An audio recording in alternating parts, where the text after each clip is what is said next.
Good evening. This is the Tuesday, February the 16th meeting of the Public Works Committee of the Metropolitan Council. I will go ahead and do roll call. Councilmember Henderson. I saw you. Present. Councilmember Allen. Here. Councilmember Benedict. Present. Vice Chair Bradford. Present. Councilmember Evans. Present. Councilmember Gamble. Present. Councilmember Hall. Present. Council Lady Hurt.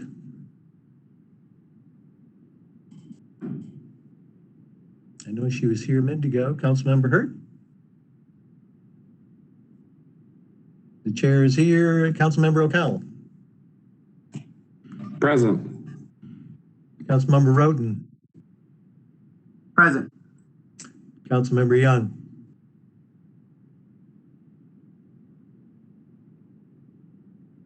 Councilmember Young. Go back to Council Lady Hurt. Are you here? No? Okay, 1, 2, 3, 6. I will make the motion pursuant to Governor Lee's Executive Order number 71 regarding electronic meetings. I make a motion that this committee meeting agenda constitutes essential business of the Metropolitan Council and that meeting electronically is necessary to protect the health, safety, and welfare of Tennesseans in light of the COVID-19 outbreak. Do I have a second? Second.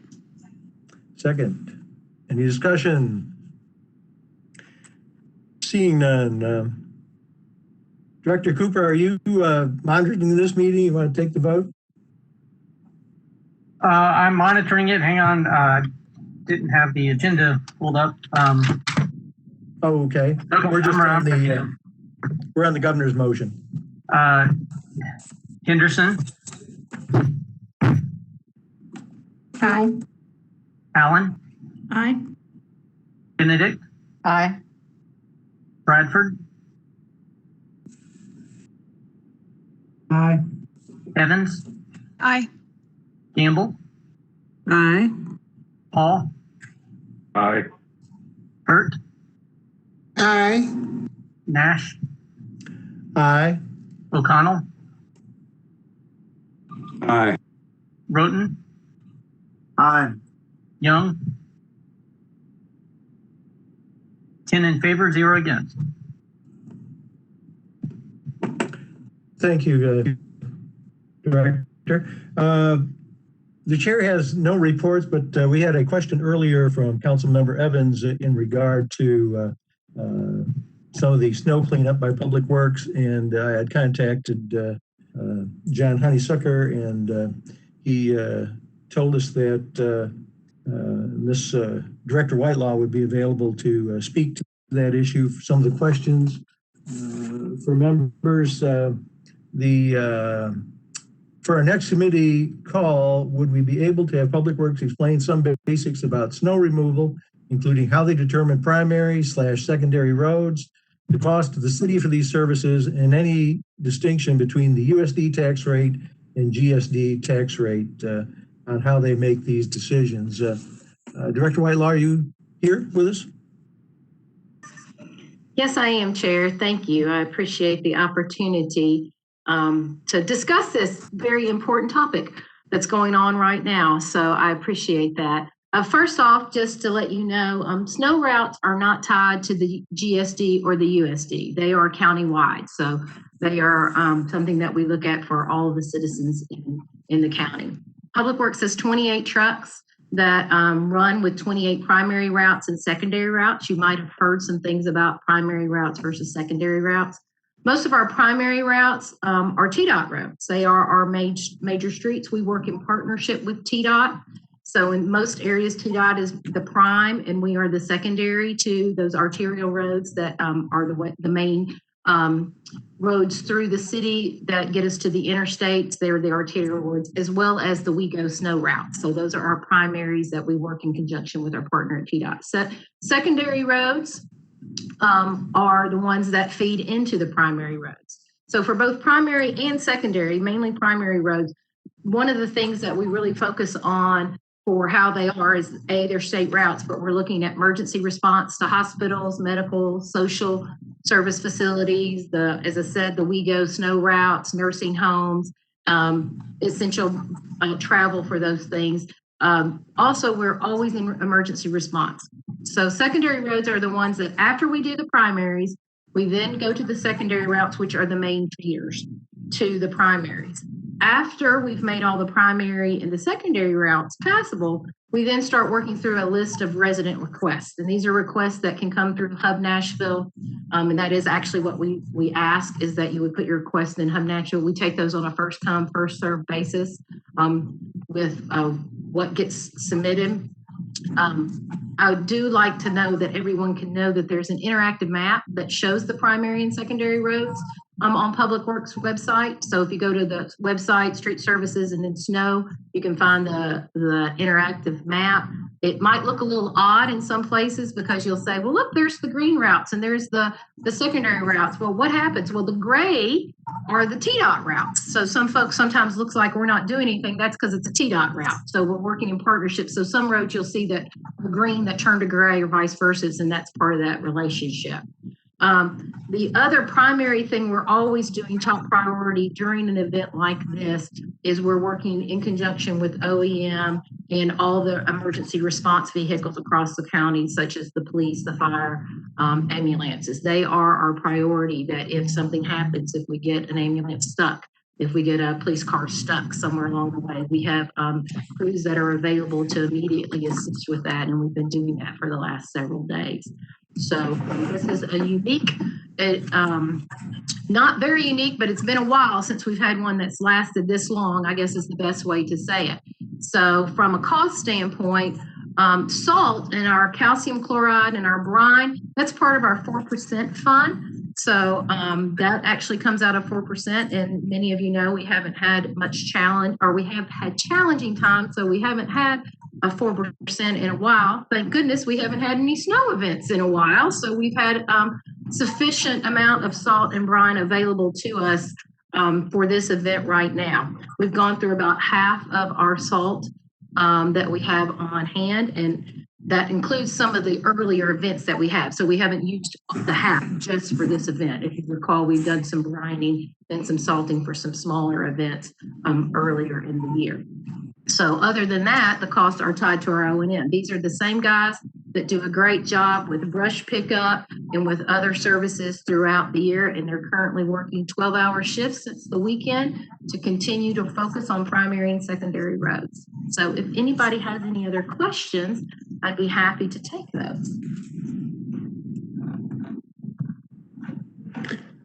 Council Lady Evans, does that answer your question? Yes, that was very thorough, and I appreciate the explanation. I took very good notes, so thank you for that. Well, we thank everybody for staying off the roads and doing everything virtual. So I'd like to make that one plug one more time. Please, if you do not have to travel, please do not travel, and help us in TDOT to continue our efforts. Thank you, Director Waylaw. I hadn't planned on this, but I think it's important that we also remind some of our viewers that given the roadways being impassable on many streets, that some of the garbage pickup is going to be delayed this week. So please be patient with everybody. It may be next week before we get to you. Thank you, Councilmember Chair. I do appreciate that, Chair Nash. You are correct. And since we do have the viewing public, we have suspended trash pickup and recycling pickup. So if your day was supposed to be today or supposed to be tomorrow, we will see you next week. And we are taking it on a day-by-day basis. But given the weather situation, I personally am not real hopeful that we'll be there this week. So thank you for that opportunity to make that plug as well. Thank you, Director. We appreciate your time. On to our agenda. I have a rather full consent agenda. I'll start with the first resolution. Obviously, as we always do, if anybody sees something that they don't think ought to be on the agenda, please let us know when I get done here. First is Resolution 2021-764, approves an application for an urban transportation plan grant from the Tennessee Department of Transportation to the Metropolitan Government. RS 2021-770, Toombs, Murphy, and Nash, authorizes Metro Water and Sewer Services to enter into a facility encroachment agreement with CSX Transportation Incorporated to abandon an existing water main and to construct, use, and maintain water main in the railroad right-of-way at 2nd Avenue north of Joe Johnston Avenue in Davidson County.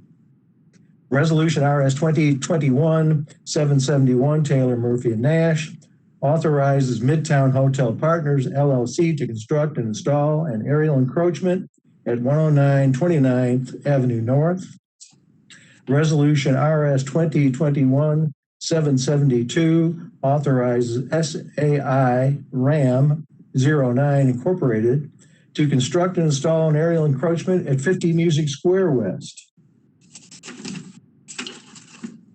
Resolution 2021-773, Taylor, Murphy, and Nash, authorizes State Street Midtown LP to construct and install an aerial encroachment at 1601 Patterson Street. Resolution RS 2021-774, Benedict Toombs, Murphy, and Nash, authorizes the Director of Public Property or designee to exercise option agreements for the purchase of 3 flood-prone properties located on Madison Boulevard for Metro Water Services. Resolution RS 2021-775, Toombs, Murphy, Nash, and Johnston, authorizes the acquisition and removal of additional 11 flood-prone properties and revising estimated property acquisition costs to the previous approved 45 flood-prone properties in the 7 Mile Creek watersheds. Moving to bills on second reading. Second item on that agenda, Bill 2021-622, Sledge Withers and others, changes the name of Kearney Street from 4th Avenue South to Ensley Boulevard to Bianca Page Way. We do have a letter for approval from Council Member Sledge. Bill 2021-624, Stiles and Toombs, accepts a greenway conservation easement on certain property located at 0 Ashford Trace owned by Green Trail LLC. Bill number 2021-625, Toombs, Murphy, Nash, and O'Connell, abandons a portion of alley number 2004 right-of-way and easement from Baptist World Center Drive northeastward to alley number 2003. Bill number 2021-626, Cash, Murphy, Nash, and O'Connell, abandons alley number 434, alley number 428, and alley number 628 right-of-way.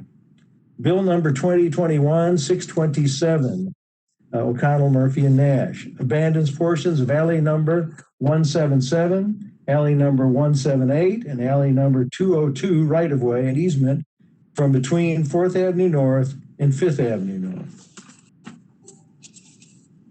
Bill number 2021-628, Pulley, Murphy, Nash, and O'Connell, abandons White Oak Lane right-of-way from Hillsborough Pike to White Oak Drive. And we have a letter to approve that from Council Member Pulley. Bill 2021-629, Cash, Murphy, Nash, abandons existing sanitary sewer main, sanitary sewer manholes and easements, and to accept new public sanitary sewer mains, sanitary sewer manholes, a fire hydrant assembly and easements for 11 properties located on Caldwell Avenue and Bernard Circle, also known as Belmont Caldwell Residence Hall. Bill number 2021-630, Murphy and Nash, abandons existing sanitary sewer force main and easement and to accept new sanitary water and sewer mains, sanitary sewer force main, fire hydrant assemblies, sanitary sewer manholes and easements in 33 properties located on Lake Villa Drive, also known as 2540 Murfreesboro Pike Development. Bill number 2021-631, Taylor Murphy Nash abandons existing fire hydrant assemblies and easements and to accept new water main fire hydrant assemblies and easements for 4 properties located on Murphy Court and Murphy Road, also known as Park West. Bill number 2021-632, Murphy Nash and Lee accepts a new public fire hydrant assembly for property located at 2205 Hobson Pike. Does anyone have something that they want taken off the consent agenda? We see Councilmember Bradford. Actually, I had some questions I wanted to ask Director Whitelaw when she was speaking. That's why my hand was up. Oh, I'm sorry. I missed you.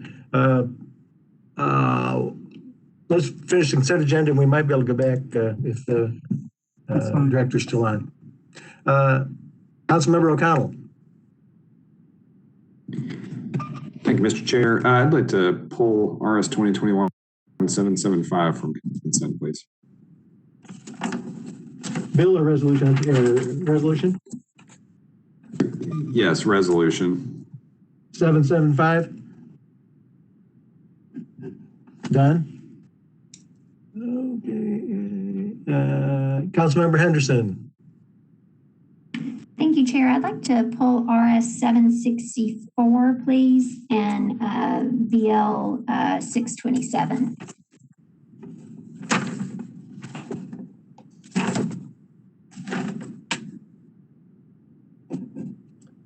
Done.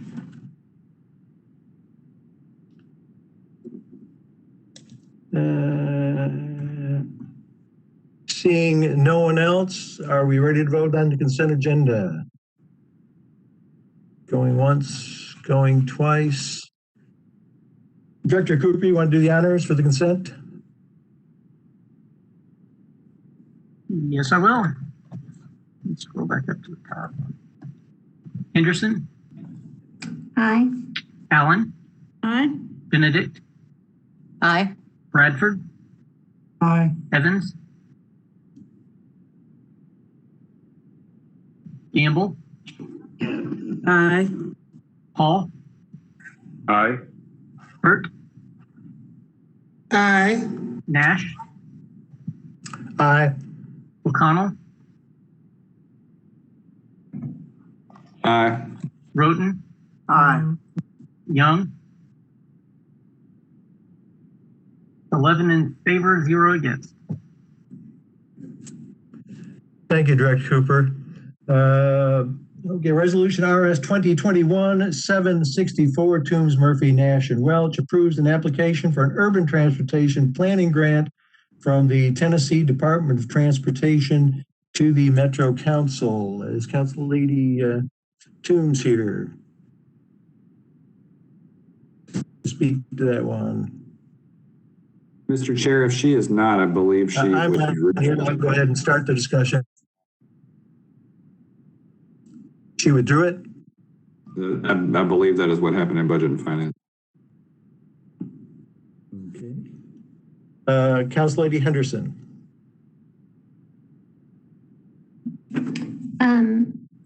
Thank you, Chair. So for 764, the TDOT grant was withdrawn, or can we confirm, Mr. Cooper, that that's correct? Yes, the planning grant was withdrawn in Budget and Finance. Okay, then I will withhold my questions about it. Thank you.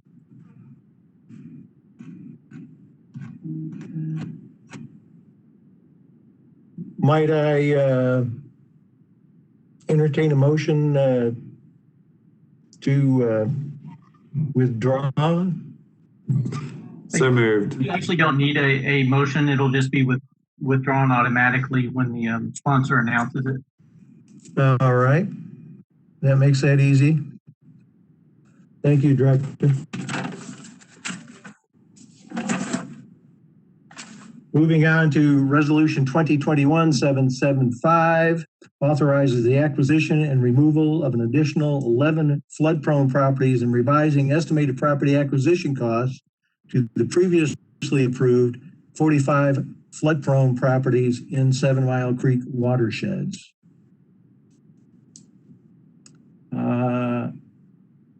I will make a motion for approval. Mr. Second. O'Connell. So second. All right, for discussion. Thank you, Mr. Chair. Councilmember O'Connell, go ahead. Thanks. So on this one, I supported, I think this is a good program. I know there has, for now, more than a decade been a comprehensive flood mitigation project underway that has included acquisition of flood-prone properties. I wonder if Metro Water could give us an update on the total amount spent on acquisition of flood-prone properties with this and the preceding resolution. Thank you. I can attempt to do that. This is Tom Palco. Can everybody hear me? We can. Go ahead. Yeah, so I don't have the total amount to date, but we just closed on our 400th home. So prior to the May 2010 flood, we purchased about 90 homes. And then after May 2010, we bought the rest. So this is a continuing ongoing activity. This project is with the Corps of Engineers, and historically, most of our buyouts have been with FEMA. And FEMA typically picks up 75% of the cost, or 87.5% of the cost, or even 100% of the cost. With the Corps of Engineers project, they're actually picking up 65% of the cost. So it's still a very good deal for this. In this particular project here, the project that the Corps did, the Corps loves building dams and facilities. And in this original project, they originally had a dry dam at Ellington Agricultural Center that was going to be part of the project. But after they looked at their numbers and did their cost estimates, it fell off being not feasible. So they were able to add 11 more houses to the 45 that we already had on the list. And most of these are all on around Elysian Fields Road in the 7 Mile Creek. So I can certainly give you what the total cost estimate has been to date, but typically we enjoy purchasing properties with either FEMA money or Corps of Engineers money because there's such a big cost share there. Like I'll say, May 2010, the homes that we bought after May 2010, we purchased over $40 million worth, but we only were out like $5 or $6 million out of pocket because it was such a good cost sharing with the federal government. So if you want that, I'd be glad to provide that later. I'll typically send out my weekly update on stormwater activities. I can include that with my next update that gives you a breakdown of how many homes we purchased and what we paid out of pocket. That would be great, Tom. Thank you. I'm trying to understand total local cost of flood mitigation projects since the flood. Thank you. You're welcome. Thank you. Any other questions? Thank you, Mr. Pelico. You're welcome. Seeing no other hands, Director Cooper, you want to do the honors and take the vote, please? Henderson, Aye. Allen, Aye. Benedict, Aye. Bradford, Aye. Evans, Gamble, Aye. Hall, Aye. Hurt, Aye. Nash, Aye. O'Connell, Aye. Roten. Aye. Young. 10 in favor, 0 against. Thank you, Director Cooper. Is Director Whitelaw still on this call? Yes, Chair, I am. I have to apologize. Our Vice Chair had a question for you. Thank you. First of all, I just want to say I appreciate all the hard work Public Works has been doing since Sunday, all the long hours that you've put into keeping our streets safe. My question is mainly about the trash pickups. Now, with them being delayed for at least a week, that means most people are looking at about 2 weeks worth of collection. Is Public Works going to be instituting extra pickups over that next week to make sure that we don't get behind because of this? Council member, we're going to do the best we can, to be quite honest. It is our intention, particularly when we can, to put extra, when the roads are clear, to get extra trucks out, particularly for recycling, because recycling is a once a month, so that's even worse in some cases. So we're working on a plan right now in which we can try and pick those up who are recycling this week for next week to try. And so it's going to be, communication will be key in trying to make sure folks understand when and possibly we can get to them. And as far as trash pickup, our hope is that we will get to people as soon as we can, and that, yes, it will be twice as much, but most carts will not be as full. If people are having to set outside, then we will have trucks coming along behind to pick up the excess garbage that could be set out when they're actually able to get there. So that is something that we're trying to figure out, but these are unique times for missing an entire week of collection because we can't get there. Thank you. I definitely understand and appreciate the situation. Having a holiday right in the middle of this winter weather, it's created a very understandable backlog for y'all, and I'm glad I'm not in your job right now. I appreciate everyone's understanding and everybody's support as we try to work through this. Thank you.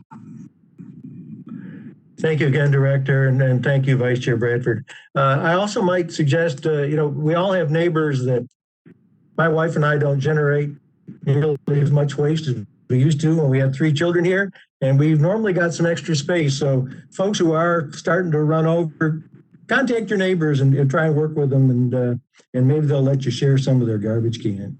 I see Angie Henderson. Go ahead, Council Member. Thank you, Chair. Like Councilman Bradford, I had a clarifying question regarding trash pickup. Vice Chair Bradford, Director Whitelaw kind of alluded to it, where we already had the holiday shift, which is a new pattern. So you have a holiday Monday. That means if you had a Monday pickup, you shift to Tuesday, Tuesday shifts to Wednesday, and so forth. So I've been kind of following your communication, but I think because there's already some confusion around that, so we as council members are kind of having to kind of communicate that shift. Just for clarity standpoint, I signed up for your 888-777 general alerts with Public Works. Just as we were sitting here, I got a text. And so it says, Nashville update, residents with Tuesday collections previously scheduled for collection on Wednesday will now be collected next Tuesday, February 23rd. I personally didn't have a Tuesday connection. I know that these are general alerts, but I wanted to suggest that we go ahead rather than, doing kind of day by day by day. If we made an executive decision that everything is going to move, I think we sort of need to reset how we're communicating about this. So could you just kind of elevator speech one more time for this snowy, icy week, just kind of what the reset means? There is no trash collection at all this week on a shifted day or otherwise, or Saturday, and that everything will reset Monday. And if you were Monday, you'll be Monday. If you're Tuesday, you'll be Tuesday. Is that correct? Council member, I'm not prepared to say that we're completely not doing this week. We know and expect that weather will be coming in, but we could, cross your fingers if it moves in a different direction. It's possible that Friday, Saturday could be a possibility. So in lending itself to the fact that people will be backing up, if we could make a run Friday or Saturday, I'd hate to have lost that opportunity, if that makes sense. Okay. I don't believe it's going to happen, but as soon as I say it, then we'll have the opportunity and we'll be scrambling. That's how it always works. So what we are doing, though, you are correct, and I do think it is important for folks to know that the holiday week has shifted, but we will, if you're missed this week, you will go back to your normal day next week. So if you were meant to be a Monday person who got shoved to Tuesday this week and now don't have it, you will be picked at your normal time on Monday of next week. So, or your normal day next week. So, but we are kind of case by case until now. If the weather comes in and it clearly it does what they think it's going to do and it becomes obvious, we will make that determination as soon as possible to just get the message out. But until we see it, we're making pretty good progress. And if the weather didn't do what we think it's going to do, we might have a chance. So, Okay. does that help? I know it's hard, but I really hate to miss an opportunity to pick up trash given the circumstances if I have one. So let's just say hypothetically, weather doesn't happen like we think maybe on Thursday into Friday, and you anticipate you can do some pickup Friday, Saturday. Who at that juncture is getting picked up? People that would have been Friday anyway, or people that would have been Thursday but got shifted to Friday and Friday shifted to Saturday? So I guess I'm just hoping that I know it's touch and go with the weather, but that we can just be very clear, because I don't feel like the text I receive, though I understand it's general. And then I think as well, there's a little confusion around, you have a general notification system, but then we also have an email system that's specific to your address, right? So these are general alerts. And then I think you're transitioning to a new system for specific address-based alerts, and that's not live yet. So can you kind of clarify what people, if they want to know specific to their address, what change is going to happen with the weather? Is that still the email subscription? Yes, ma'am. You are correct that we have not gone live with our new one. Currently, I would say if someone on Thursday, if you are confused and we are allowed, and we are, our goal would be to continue the path. So if you were meant to be a Thursday, and you got shoved to Friday because of the holiday, that would be who we would pick up. So that way we could have a Saturday pickup as well, which would be the Friday to Saturday. I don't anticipate, but that is the case. We would be doing general announcements. And if anyone ever has a question on whether their trash is going to be picked on a certain day, please call the hub, 311. We can have folks who can help to respond, and we can make that clarification if you're struggling with information. We'll also pass it on to all council members so that they can push it out.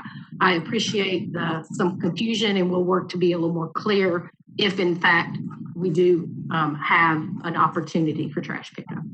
Okay, thank you so much. I know it's a very difficult time, and we appreciate everyone's efforts. Thank you. Thank you again, Director, and thank you, Council Lady Henderson. Moving on to bills on second reading. The one I let slip by me last time, I think. Bill number 2021-613, Toombs, Nash, Allen, and others, approves a contract between Metro Water and Sewer Services and Lightwave Solar LLC for the design, construction, operation, management, and administration services related to photovoltaic solar facilities located at Central Wastewater Treatment Plant, Whites Creek Wastewater Treatment Plant, and Omahandra Water Treatment Plant. Do we have someone from Water Services that wants to speak to this for us? Yes, Chair Nash, this is Jim Snyder, Metro Water. You're recognized. Share us all the good news. Oh, thank you, sir. This solar project is a wonderful opportunity for Metro Water Services to offset our electric use to meet the requirements of Bill 2019-1600 the council passed, and incorporate the recommendations of the Sustainability Committee's recently published report to the mayor. We're very excited to get started. We're ready to go, and we just ask for your approval, this committee's approval. Thank you. Do I have a motion? Anybody? So moved. Move approval. Move in a second. Any further discussion? Mr. Snyder, I think last time you mentioned this to me, you had some figures of the potential savings for Metro Water Services. Can you share that tonight? I tell you, Chair, I have our CFO for Metro Water Services. So she is our expert in this area. So I'm going to ask Amanda Deaton-Moyer to respond to that question. The answer is yes, but I'd like for you to hear it from her. Thank you. Okay.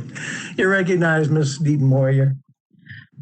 Thank you, Chair. This opportunity does have, first, there's no capital outlay cost. Metro Water spends at these 3 facilities, excuse me, I'm scrolling up, about $8.3 million a year on electricity. So what this will do is it will give us a block of energy that we'll pay for through a lease agreement, and we will save that lease agreement will be the same over the next 30 years while our cost of electricity will escalate. So if our if the historic escalation of NES continues at a regular inflation rate of $1.2 million or 1.2%, we'll save $2 million. Any greater inflation will save more and more and more. So the net savings over time is what we're looking at here. Thank you so much. Any other council members have comments, questions? I'm looking, I don't see any. Seeing none, Director Cooper, you do the honors again, please. Henderson? Aye. Allen? Aye. Benedict? Aye. Bradford? Aye. Evans? Campbell? Aye. Hall? Aye. Hurt? Aye. Nash? Aye. O'Connell?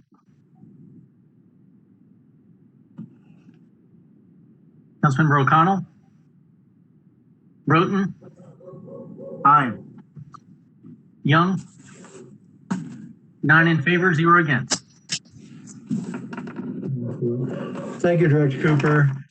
And on to Bill 2021-627, O'Connell, Murphy, and Nash. Abandons portions of alley number 177, alley number 178, and alley number 202 right-of-way and easement from between 4th Avenue North and 5th Avenue North.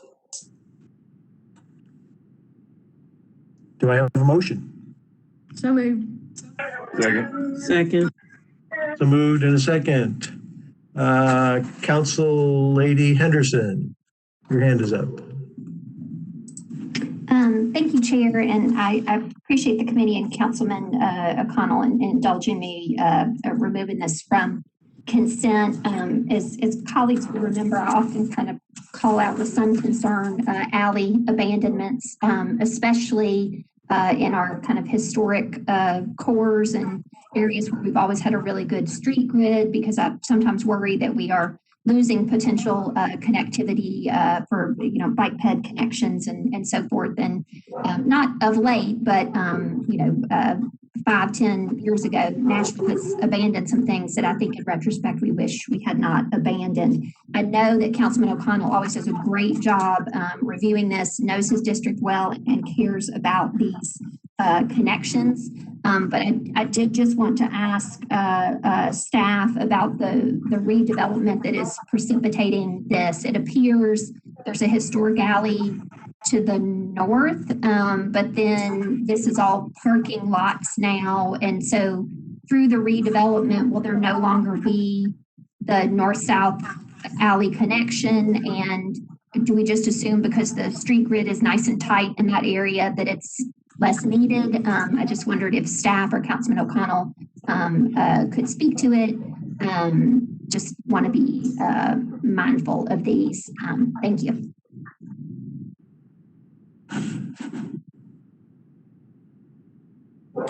I see Devin Doyle's hand. Mr. Doyle, you're recognized. Yes, Councilman Nash and Council Lady Henderson. I agree completely. Department of Public Works and Planning are being much more diligent and assertive in how we tackle and address the alley abandonments, particularly in our older, more urbanized communities within and around the downtown area. To your question, as it relates to this particular alley, the small alley network that's under discussion today basically forms a kind of a U-shaped loop off of Madison Street. All of the parcels that fall within this block between Madison Avenue, Jefferson Street, and 4th and 5th Avenue are currently owned by one entity. And to my knowledge, they've already assembled all of the properties and will be able to consolidate these properties for future development. These particular alleys actually do not align with the contiguous north-south alley network that you have in the Germantown area. It's a little bit unique setup that's kind of counterintuitive to the typical alley layout that we see in these older areas of town. And so consequently, because of the potential and likely redevelopment of the properties, all the properties being owned by one entity and the lack of continuity, neither Public Works nor Planning took opposition to this abandonment. Okay, I appreciate that, Mr. Doyle. And so when a developer comes to you for an abandonment, do they have to give you a preliminary plan against which your development group or planning would look at this to see? And again, I know that might not be relevant in this particular location because the grid is tighter. But I worry even out in suburban context sometimes that we say, oh, well, this is all going to be redeveloped together.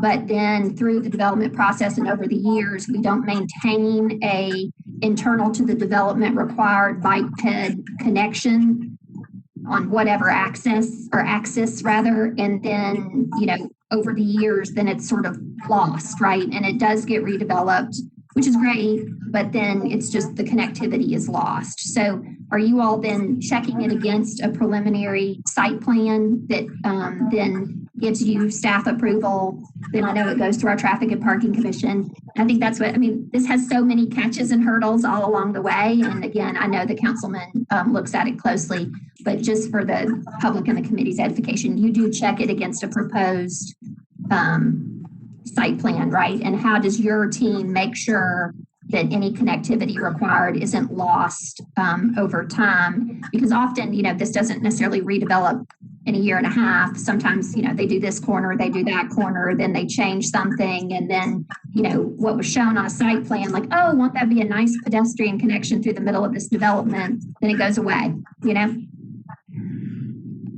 Yeah, so I know I understand completely. And generally speaking, when we get requests for alley abandonments, and this is particularly true in the dense urban core, but this is also true outside in the suburban parts of the county. Generally speaking, we do require to a certain degree, at least for review, development plans. Now, I will caveat that and say, when the alley does not, I'm sorry, Council Lady, I'm kind of struggling here. When the alley does not appear to significantly serve the area in a uniform fashion, and when the properties are owned by single entities, that combination of data often lends itself to not necessarily requiring a specific development plan, but we do consider the other elements that you have referenced. I mean, pedestrian connectivity, bike connectivity, and the likelihood that those connection opportunities can be provided through the redevelopment of the properties.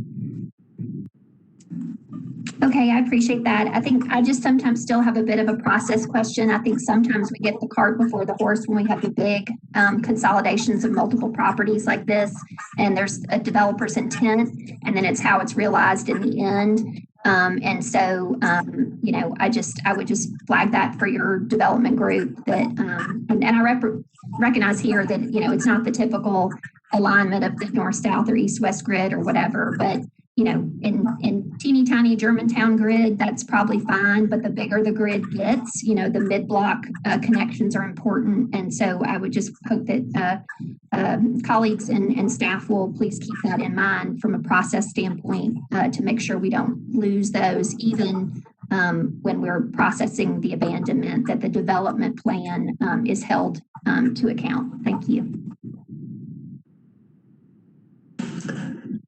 Thank you, Councilor Henderson. Thank you, Mr. Doyle. Let me see here. I don't see any other hands. Anybody else have any comments on this? Questions? Seeing none. Director Cooper, please, sir. Henderson, Aye. Allen, Aye. Benedict, Bradford, Aye. Evans, Gamble, So. Aye. Hall, Aye. Hurt, Aye. Nash, Aye. O'Connell, Aye. Roten, Aye. Young. 9 in favor, 0 against.